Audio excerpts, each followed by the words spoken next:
जो x है, y है, z है, ये क्या है आपके चर हैं, ये वेरिएबल है। ओके, आपने देखा हो कई बार हम क्वेश्चन करते हैं, जो स्टेटमेंट वाले क्वेश्चंस होते हैं, अक्सर उसमें मानते हैं कि माना उसकी आयु x है ना, और x की वैल्यू कुछ भी हो सकती है, तो x क्या चर है।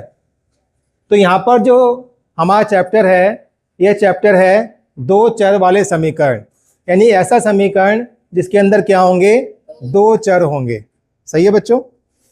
तो एक दो चर वाला जो स्टैंडर्ड एक मानक समीकरण होता है, वह होता है ax plus by plus c equal to 0। यह एक मानक समीकरण है। कैसा समीकरण है? मानक समीकरण है। ये रैखिक समीकरण है। कैसा समीकरण है? रैखिक समीकरण क्यों है? क्योंकि यहाँ पे चर जो है, चर की घात 1 है। जहां पर चर की घात यानी वेरिएबल, चर को वेरिएबल भी बोलते हैं इंग्लिश में, जहां पर चर की घात 1 होती है उसे बोलते हैं रैखिक समीकरण। ये एक रैखिक समीकरण है। ये इसमें दो चर हैं, इसलिए इसको बोलते हैं दो चरों वाला रैखिक समीकरण। बात समझ में आ रही है आपको? ये इसे स्टैंडर्ड इक्वेशन बोलते हैं। ठीक है, यहां पर जो ये x और y हैं, x और y इनको बोलते हैं चर। क्या बोलते हैं? इंग्लिश में बोलते हैं वेरिएबल्स। क्या बोलते हैं? वेरिएबल्स। तो चर हैं। चर क्यों बोलते हैं? क्योंकि इनकी वैल्यू कुछ भी हो सकती है। इसकी जो वैल्यू है वो चेंजेबल है, परिवर्तनशील है, अलग अलग वैल्यूज होती हैं, तो इसलिए इन्हें क्या बोलते हैं? चर बोलते हैं। बात समझ में आ गई बच्चों? x के साथ में क्या लिखा हुआ है? a। ये जो x के साथ में यानी कि चर के साथ में मल्टीप्लाई हो रहा है, ये क्या हो रहा है? मल्टीप्लाई हो रहा है। इसको बोलते हैं कोफिशिएंट। क्या बोलते हैं? हिंदी में बोलते हैं गुणांक। क्या बोलते हैं? ये गुणांक है। x का गुणांक क्या है? यहां पर a। यहां पर y का गुणांक क्या है बेटा? ये जो है ये भी गुणांक है, ये b y का गुणांक है। सही है। और जो c है इसको बोलते हैं स्थिरांक, कांस्टेंट। क्या बोलते हैं? स्थिरांक बोलते हैं, कांस्टेंट, स्थिरांक। इसकी वैल्यू बदलती नहीं है, कांस्टेंट है ये। सही है बच्चों। तो ये एक दो चर वाला आपका समीकरण है। बात समझ में आ गई?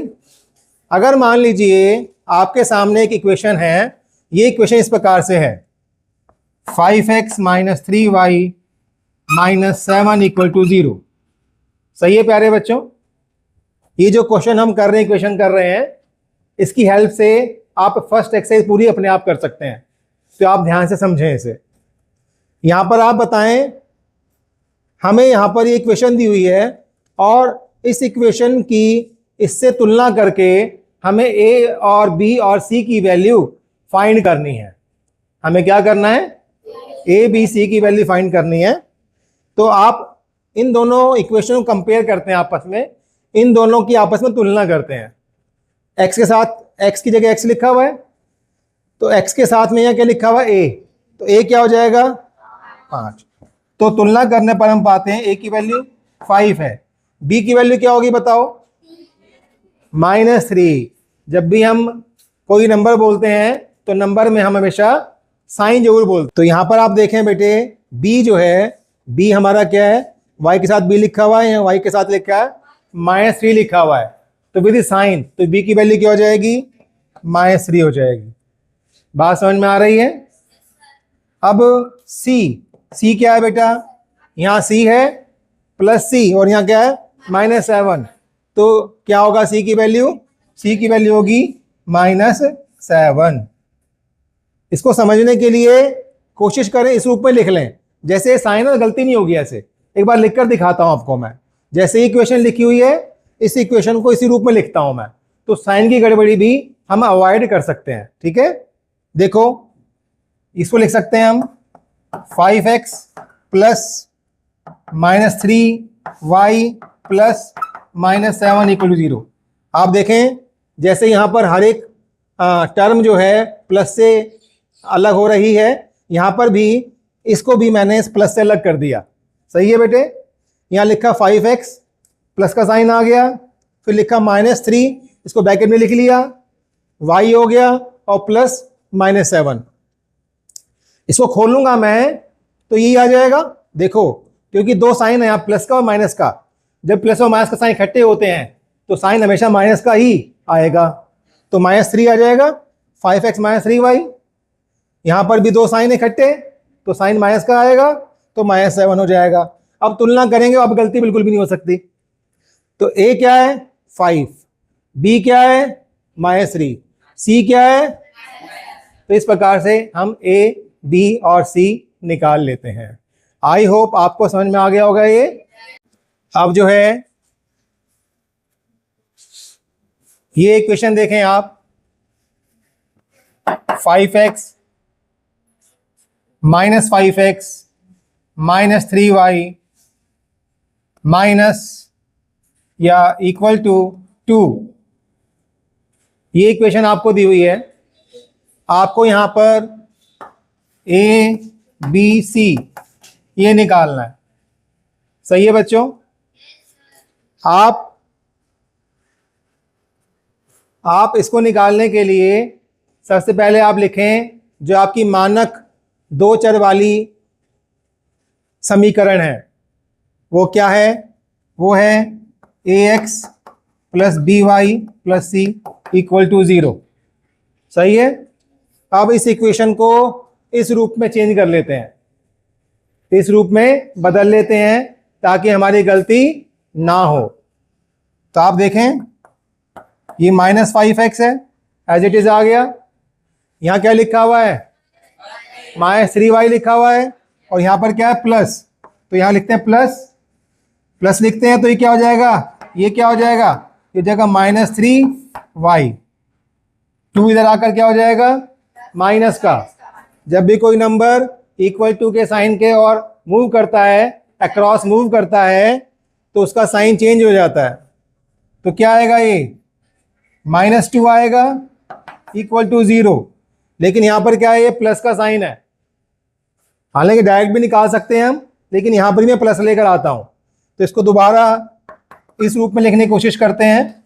ये है -5x plus -3y plus -2 equal to 0। क्या है, बात समझ में आ गई। अब इन दोनों को कंपेयर करते हैं। मान लिया इक्वेशन ये 1 है, ये 2 है, तो 1 और 2 को तुलना करने पर 1 व 2 की तुलना करने पर बताइए ये क्या आएगा, बताओ। -5 आएगा, b क्या आएगा, -3 आएगा, c क्या आएगा, -2। अब देखो हमारा, अब देखिए ऐसा करने से जब मैंने यानी कि इस इक्वेशन को मानक रूप में लिखा, इस इक्वेशन को इस फॉर्म में लिखा, तो ये आया हमारा। अब दोनों को बिल्कुल हमने कंपेयर कर दिया, दोनों को देखते हैं, साथ साथ देखते हैं। x के साथ क्या लिखा हुआ है वो a होगा, y के साथ जो लिखा हुआ वो b होगा, और जो बिना x और y का है वह c होगा। तो हमने साइन भी सेम कर दिए और उसके बाद a b c को निकाल लिया। क्या है, बात समझ में आ गई बच्चों। एक और क्वेश्चन देखते हैं।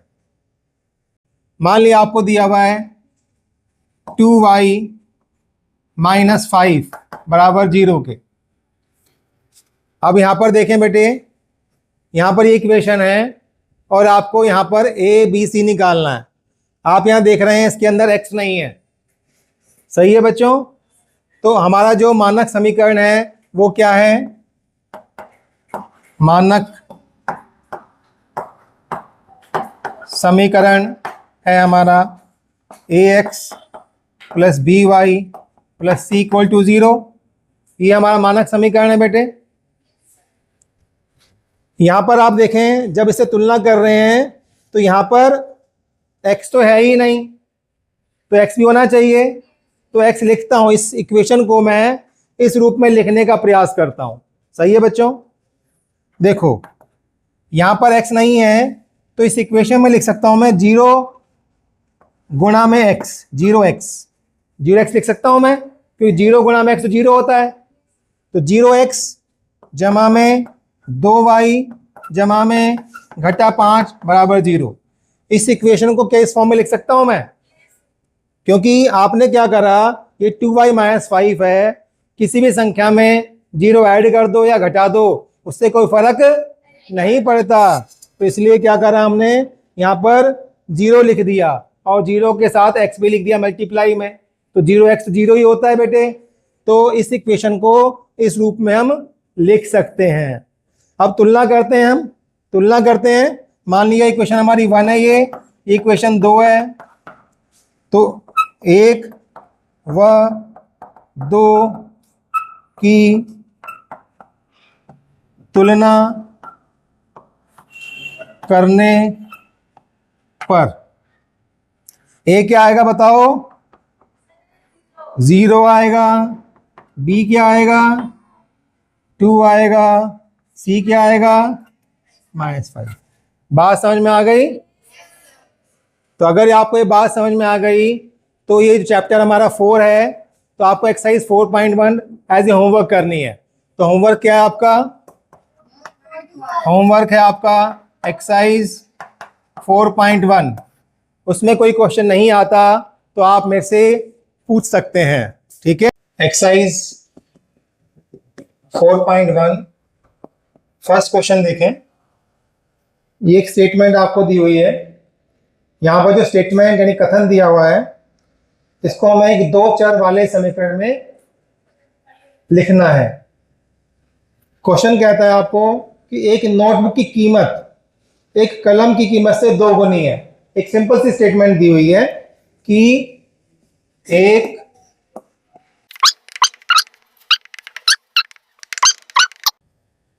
तो इस स्टेटमेंट को, इस कथन को हमें 2 चर वाले समीकरण में लिखना है। तो एक नोटबुक की कीमत, ऐसा करते हैं, माना